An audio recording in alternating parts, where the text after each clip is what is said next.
ketika saya membuat dok itu, sebelum membuat, saya mengadakan survei berapa kapal yang kategori menengah dan yang besar yang ada di Demak maupun yang ada di Jepara.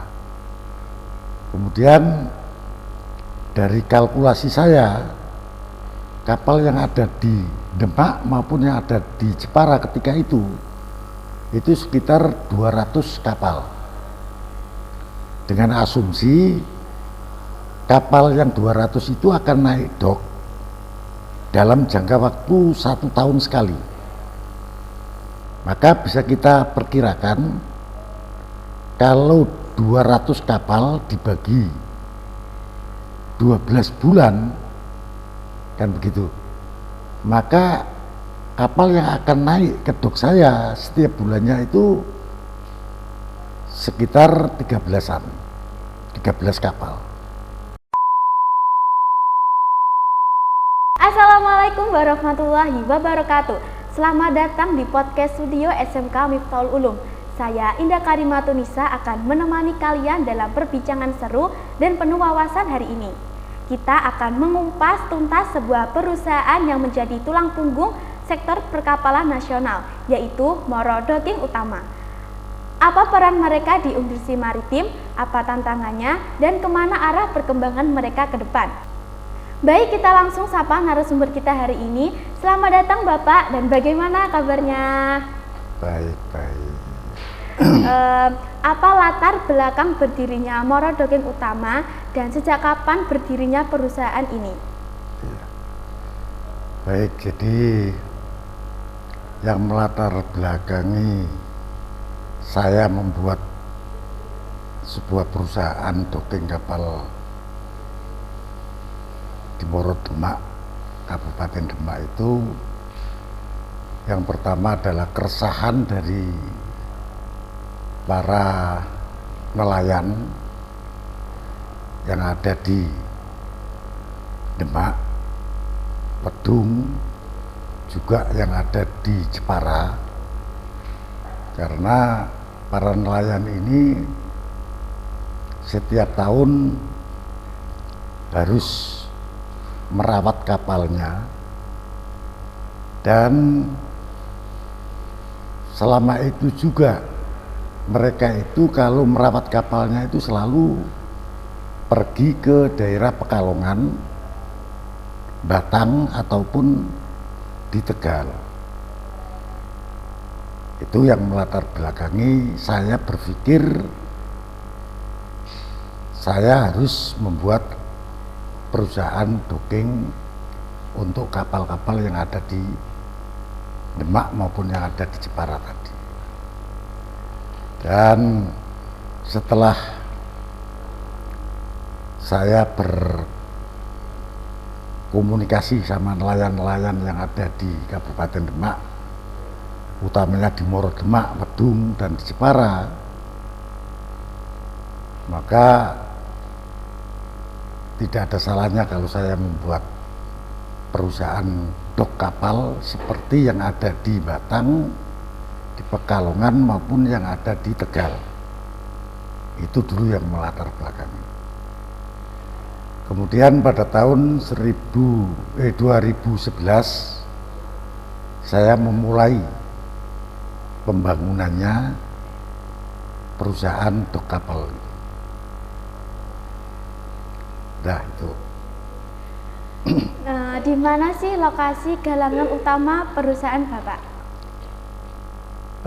Tepatnya di Desa Moro Demak, Kecamatan Bonang, Kabupaten Demak, dan arahnya ada di Desa Moro Demak bagian selatan, yang jalurnya itu melalui sungai yang ada di bagian selatan Desa Moro Demak. Itu lokasinya. Apa saja layanan utama yang ditawarkan oleh Moro Docking Utama? Yang jelas yang namanya dok itu kan tempat perawatan kapal. Jadi kami melayani siapapun yang ingin merawat kapalnya, silakan naik ke dok saya, dan perawatannya jelas setelah naik nanti akan kami layani dengan baik, dan pelayanannya itu kapal itu dari laut masuk ke sungai, kemudian kita naikkan ke dok, kemudian kita bersihkan kapal itu. Itu pelayanannya dengan adanya listrik, air, dan semuanya itu sudah saya kompliti semua untuk pelayanan yang berkaitan dengan perawatan kapal itu. Siapa target pasar untuk klien utama dari perusahaan ini? Ya, klien kami adalah dari masyarakat siapapun itu, baik dari Demak, dari Jepara, silakan kalau yang ingin merawat kapalnya datang ke tempat saya. Dan klien itu kalau sementara ini karena kapal yang naik ke dok itu biasanya kapal yang cukup lumayan besar. Karena apa? Kapal laut atau perahu laut itu saya kategorikan menjadi 3. Yang pertama, perahu kecil yang namanya sampan. Kalau orang Moro atau orang Demak itu mengatakan perahu sampan. Kategori yang kedua, yang sedang. Nah, yang sedang ini biasanya orang Demak mengatakan kapal bulga. Kemudian yang ketiga, ini kapal yang agak besar, yang dinamakan kapal mini atau kursin. Sedangkan kapal yang kecil itu non GT, gross ton istilahnya. Lah, yang menengah itu antara 6 sampai 10 gross ton. Kemudian yang besar menurut orang Demak, orang Jepara itu antara 10 gross ton sampai ke 35 gross ton. Itu adalah klien kami sementara ini. Jadi yang masuk ke dok, yang naik ke dok itu hanya 2 kategori tadi, yang menengah dan yang besar. Jadi antara 6 sampai 10 gross ton, 10 sampai 35 gross ton. Itu klien kami. Apa visi dan misi perusahaan untuk kedepannya? Visi dan misi yang kami emban sejak awal adalah untuk mempermudah, untuk mempermudah agar supaya masyarakat nelayan itu kebutuhan tentang perawatan kapal itu bisa kita layani dengan baik dan murah dan mudah. Itu visi kami, dan misinya jelas kami akan meningkatkan terus pelayanan kami terhadap kebutuhan mereka. Bagaimana kontribusi Moro Docking terhadap industri maritim nasional? Ya. Jadi yang jelas dengan adanya docking utama ini berperan sangat besar terhadap orang-orang Demak maupun Jepara, Kabupaten Demak maupun Jepara, yang dulunya dia itu kalau ingin merawat kapal itu harus mengeluarkan dana yang tidak sedikit. Saya umpamakan begini, jadi kalau kapal Demak mau merawat pada waktu itu sebelum ada docking utama, itu harus lari ke Pekalongan. Bahan bakar untuk kapal itu dari Demak ke Pekalongan itu kurang lebih pulang pergi itu 2 juta. Dengan adanya docking kapal saya yang ada di Muaro Demak, maka yang jelas dia tidak mengeluarkan dana lagi untuk membeli bahan bakar untuk pergi ke sana. Jadi kontribusinya sangat besar sekali terhadap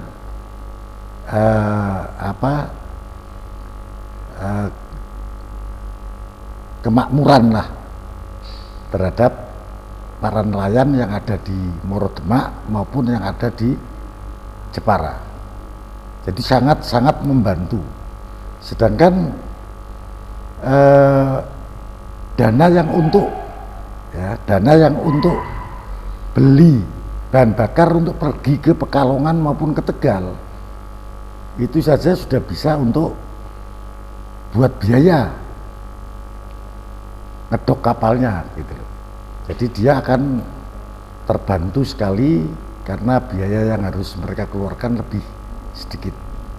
Itu peran yang jelas yang ada dalam perusahaan docking kapal ini sangat membantu sekali. Nah, kira-kira itu omsetnya itu berapa besar per bulan dan atau per tahunan? Ketika saya membuat dok itu, sebelum membuat, saya mengadakan survei berapa kapal yang kategori menengah dan yang besar yang ada di Demak maupun yang ada di Jepara. Kemudian dari kalkulasi saya, kapal yang ada di Demak maupun yang ada di Jepara ketika itu sekitar 200 kapal. Dengan asumsi kapal yang 200 itu akan naik dok dalam jangka waktu 1 tahun sekali.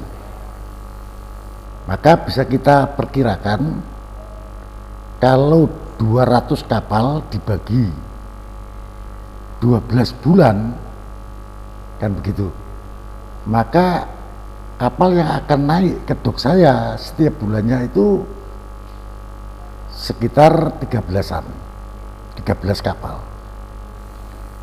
Katakan kalau kapal satu itu kita prediksikan ongkos bersih yang masuk ke saya itu sekitar 2 juta, maka omset yang akan kami terima setiap bulannya 13 kali 2 juta, 26 juta. Itu per bulan ya, itu Pak? Per bulan.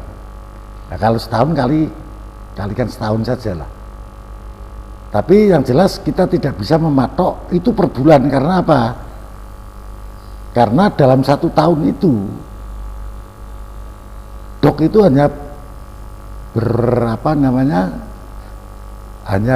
bekerja itu paling 8 bulan. Karena yang 4 bulan itu adalah musim penghujan atau rendeng kalau orang mengatakan. Musim barat, jelas tidak akan ada kapal yang naik ke dok. Karena penghasilan tidak ada, cuacanya juga tidak ada panas. Maka kalau kita kalkulasi secara per bulan, ya itu tadi. Tapi karena 4 bulannya ini adalah masa-masa sepi, maka 1 tahun hanya bekerja 8 bulan. Yang 4 bulan ini sepi. Tapi kalau di rata-rata ya seperti itu tadi, setiap bulan 13 kapal kali 2 juta, 26 juta. Apa saja jenis kapal yang bisa ditangani oleh Muaro Docking Utama?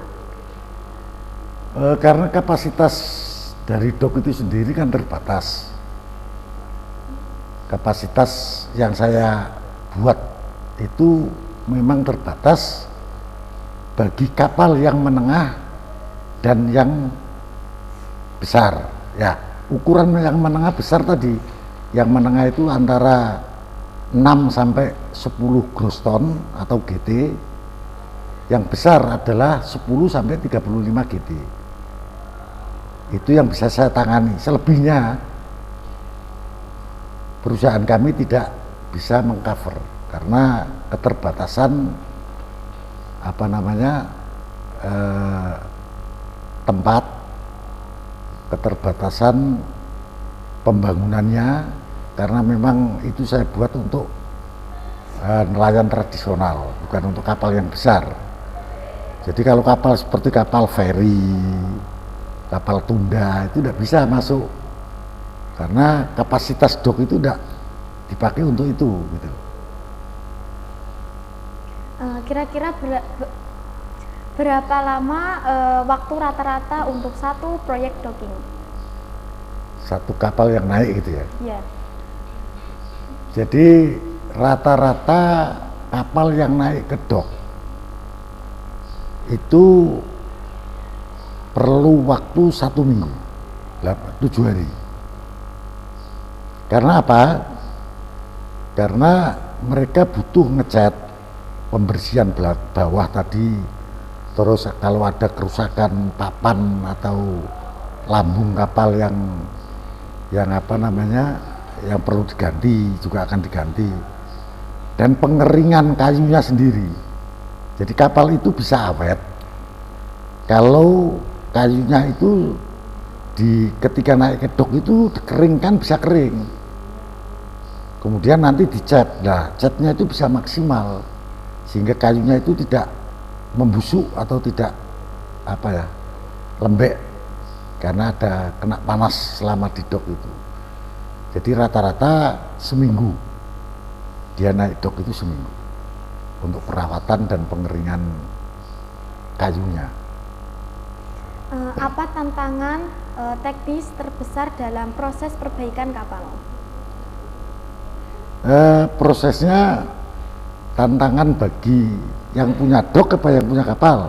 Yang semuanya. Bagi yang punya kapal, tantangannya itu adalah karena kapal yang ada itu kan terbuat dari kayu jati, dan di laut itu ada semacam kuman yang senengannya itu nempel di kayu, sehingga kalau yang punya kapal ini tidak sering membersihkan, maka kayu-kayu itu akan bocor. Itu tantangan bagi yang punya kapal. Nah, bagi yang punya dok seperti saya, tantangannya itu banyu asin, air asin itu. Nah, dengan adanya air asin itu, maka perangkat dok itu, perangkat perusahaan dok itu kan berupa besi. Nah, itu sering karatan. Tantangannya di situ, terutama seling, tali seling yang dari baja itu jelas kena korosi karena air asin tadi. Maka tali seling itu yang untuk menaikkan kapal, untuk naik kapal itu kan pakai mesin dan ditarik pakai tali seling itu. Nah, itu setiap tahun pasti ganti dan harganya lumayan karena tali seling itu sendiri kan panjangnya 200 meter untuk naikkan kapal itu, untuk menarik dari pinggir sampai ke atas itu kan seling itu 200 meter. Nah, ini sering putus karena air asin tadi, dia tidak tahan. Itu tantangan korosi yang ada karena air asin itu. Atau nak cara wong Jawane apa ya? Karaten lah, tayangan. Itu tantangan bagi perusahaan dok. Teknologi apa saja yang digunakan dalam proses docking? Kalau teknologinya sih cukup sederhana sebetulnya, tidak begitu rumit, tidak begitu memakan pemikiran yang berlebihan. Jadi teknologinya cukup sederhana sajalah. Karena ini kan bukan perusahaan docking kapal yang seperti ada di luar negeri atau di Jakarta, di Surabaya. Karena kita kan hanya kapal-kapal tradisional, jadi teknologinya juga tidak begitu rumit. Paling hanya mesin, terus mesin penarik itu, kemudian seling, rel itu yang untuk naikkan kapal itu, kemudian ya cukup sederhana lah, nggak begitu susah. Apakah sudah menggunakan sistem digitalisasi atau masih otomatis? Masih belum, masih tradisional lah, semi modern, tapi belum sampai sejauh itu langkahnya. Jadi cukup tradisional, di atasnya sedikit lah, tidak sampai ke digitalisasi atau yang lain, belum sampai ke sana. Jadi masih tradisional. Ya, karena gini loh, kalau sistem digitalisasi atau sistem yang canggih itu kan memerlukan biaya yang besar. Otomatis kita dalam berbisnis itu kan cari untung. Sedangkan kapal-kapal tradisional itu kalau kita naikkan harganya terus, jelas dia tidak akan mampu lah. Maka cukup tradisional saja, tidak apa-apa. Yang penting para nelayan bisa terpenuhi hajatnya untuk merawat kapal itu. Itu sudah cukup bagi saya. Nah, bagaimana sistem keselamatan kerja di galangan?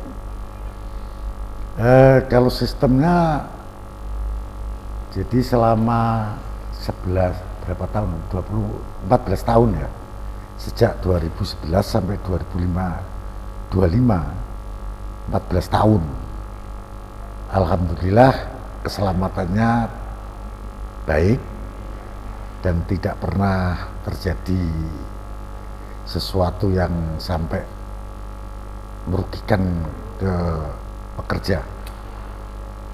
Jadi memang keselamatan itu penting, jadi setiap 1 bulan sekali itu kami adakan briefing untuk keselamatan kerja itu, sehingga tidak terjadi sesuatu hal yang tidak kita inginkan. Dan alhamdulillah sampai sekarang 14 tahun itu tidak pernah terjadi kecelakaan kerja lah istilahnya, belum pernah.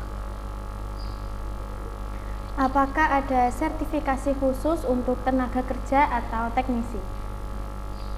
Kalau sertifikasi itu sih tidak ada ya, tidak ada.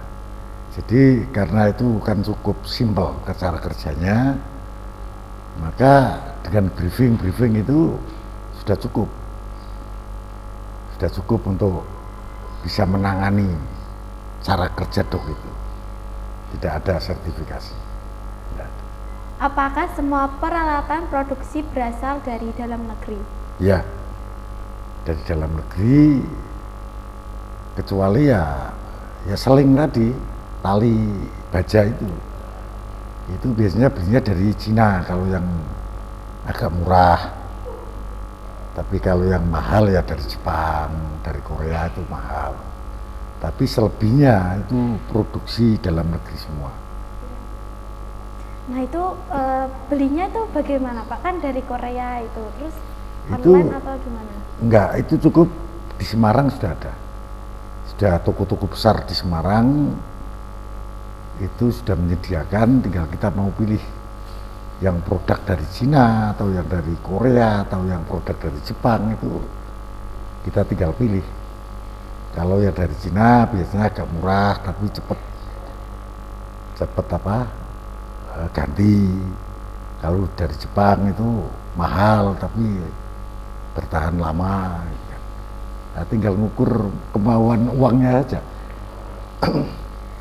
Bagaimana perusahaan juga menjaga kualitas dan presisi dalam pengerjaan? Memang kualitas itu kita utamakan, pelayanan terhadap konsumen ya, terhadap konsumen, klien kita itu kita utamakan. Maka akhir-akhir ini kan terjadi gelombang pasang rob istilahnya, kalau orang panti itu mengatakan rob. Maka dengan adanya gelombang pasang yang disebabkan air laut yang naik terus, dari pihak perusahaan sekarang mengadakan peninggian lantai dok, karena kalau tidak ditinggikan nanti para pekerjanya maupun orang yang punya kru kapalnya merawatnya itu nanti susah karena akan ada air di bawahnya. Maka sekarang dalam pelayanan kami terhadap konsumen atau klien itu kami harus berusaha semaksimal mungkin. Makanya kita sekarang dalam tahap peninggian lantai dari docking utama itu, agar supaya terjadi kenyamanan dalam kita bekerja. Nah, kira-kira itu berapa jumlah karyawan yang masih aktif saat ini? Jadi dalam proses docking itu yang masih semi tradisional, terutama yang saya lihat itu dari mulai Tegal, Pekalongan, Batang, Juwana, termasuk yang ada di Demak di tempat saya itu ada dua pekerja sebetulnya. Yang pertama dari pihak dok itu kerjanya hanya menarik kapal dari tepi laut sampai ke daratan dengan peralatan tadi yang bisa kita persiapkan, seperti di sana ada pondasi reel, juga ada lori yang untuk dinaiki kapal, ditarik sampai ke daratan. Kemudian untuk membersihkan bawah kapal itu tugas daripada pihak dok. Maka karyawannya yang ada di dok itu cukup 5 orang. Selebihnya dari itu mungkin nanti ada pengecetan, ada ganti papan yang rusak dan sebagainya. Itu domainnya orang yang punya kapal. Jadi pengecetan baru, terus pengecetan bawah sampai dalam sampai atas itu yang mengerjakan adalah ABK kapal, bukan dari ABK atau dari pihak dok, bukan. Jadi kalau dari pihak dok itu karyawannya cukup 5, karena dia hanya tadi membersihkan. Setelah membersihkan badan kapal selesai, kemudian dikerjakanlah oleh ABK kapal itu pengecetan, penggantian kapal, papan dan sebagainya, ada yang bocor, pengeleman, kalau seandainya dilim lagi, itu dari pihak ABK kapal. Jadi dari karyawan kami yang ada di dok itu hanya 5 orang. Apakah ada program pelatihan rutin untuk pekerja? Ada bagi karyawan yang namanya karyawan itu kan kadang-kadang semangat, kadang-kadang tidak, kadang-kadang seenaknya. Maka itu kita adakan setiap bulan itu pertemuan sekali untuk briefing cara bekerja yang baik, mengingatkan mereka yang lupa, mengingatkan karyawan-karyawan yang balelo, yang tidak bersih dan sebagainya. Itu tetap kita adakan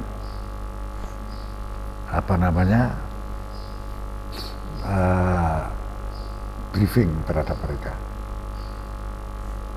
Apa tantangan terbesar industri docking kapal saat ini? Tantangan yang paling besar itu adalah air laut, karena bagi kapal-kapal yang mau naik ke dok itu harus nunggu pasangnya air. Kalau airnya itu surut, itu kapal tidak bisa dinaikkan karena bawahnya itu kena dasar laut, dasar tepi laut itu. Jadi tantangan yang paling besar yaitu surut dan pasangnya air. Tantangannya hanya di situ. Jadi seandainya kapal itu datang kemudian pas kebetulan airnya surut, ya tidak bisa naik. Kita tunggu sampai nanti ada air pasang sehingga kapal itu bisa naik ke tempat lori itu yang ada rodanya itu kita tarik ke atas. Jadi tantangannya ada di air, pasang dan surutnya air. Proyek yang paling menantang sejauh ini tuh apa, Pak? Ya, proyek dok saya yang paling menantang itu kadang-kadang ada kapal yang besar mau naik, padahal kapasitas dok saya itu tidak bisa menaikkan itu tantangan yang terbesar, sehingga perlu ada renovasi yang dikhususkan juga untuk kapal yang besar itu, karena kapal-kapal yang ada di Semarang yang GT-nya itu sampai 50, 60 itu kadang juga mau naik, tapi tantangan yang seperti itu kan tidak sesuai dengan kapasitas dok yang saya punya sekarang. Nah, tantangannya ya kita harus mencari modal lagi, membuat dok yang lebih besar lagi, yang lebih kuat lagi, yang bisa menaikkan kapal-kapal besar. Tantangannya ada di situ, modal lagi. Saran untuk anak muda yang ingin bekerja di industri galangan kapal. Ya, bagi anak muda harus punya inovasi kan, harus punya inovasi, punya gagasan-gagasan yang baru. Nah, harusnya bagi anak muda ini harus melihat peluang yang ada itu apa. Dok-dok yang sudah ada itu perlu digitalisasi enggak? Mungkin anak-anak muda yang maju-maju sekarang ini bisa lebih canggih lagi dalam mengadakan dok-dok seperti ini. Itu tantangan bagi anak-anak muda sekarang, karena di mana-mana yang saya lihat dok ini perlu pembaruan dalam sistem, dalam produk yang dihasilkan, penguatan dari sisi kapasitas dan sebagainya, sehingga kapal-kapal besar bisa naik. Ini peluang bagi anak-anak muda yang berpikirnya masih jauh ke depan gitu. Kalau orang-orang tua seperti saya kan sudah pikirannya tidak semaju anak-anak muda gitu. Itu peluang besar bagi anak-anak muda sebenarnya. Apa harapan pribadi dan perusahaan untuk masa depan industri maritim di Indonesia? Ya, bagi pengusaha dok terhadap maritim yang ada di Indonesia, memang dok ini kan tergantung pada penghasilan maritim, penghasilan nelayan. Selama nelayan ini punya penghasilan baik, maka dok juga akan ramai kan gitu.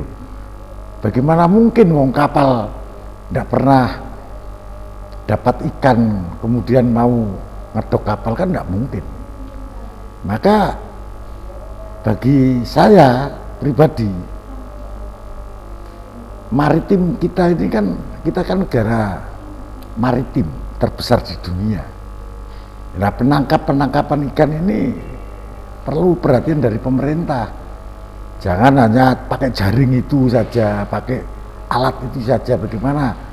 Bagaimana nelayan-nelayan ini bisa berkembang dalam peralatannya, dalam segalanya, sehingga ikan yang ada di laut itu bisa kita ambil dengan maksimal kan. Wah, luar biasa sekali perbincangan kita hari ini bersama Bapak Sumardi dari Morodoking Utama. Banyak sekali insight yang bisa kita ambil mulai dari proses teknik, manajemen SDM hingga visi besar ke depan. Semoga ini bisa jadi inspirasi bagi para pendengar podcast industri kita. Sampai jumpa di episode berikutnya. Jangan lupa follow podcast ini dan share ke teman-teman kalian ya. Saya Indah Karimatunisa pamit undur diri. Wassalamualaikum warahmatullahi wabarakatuh.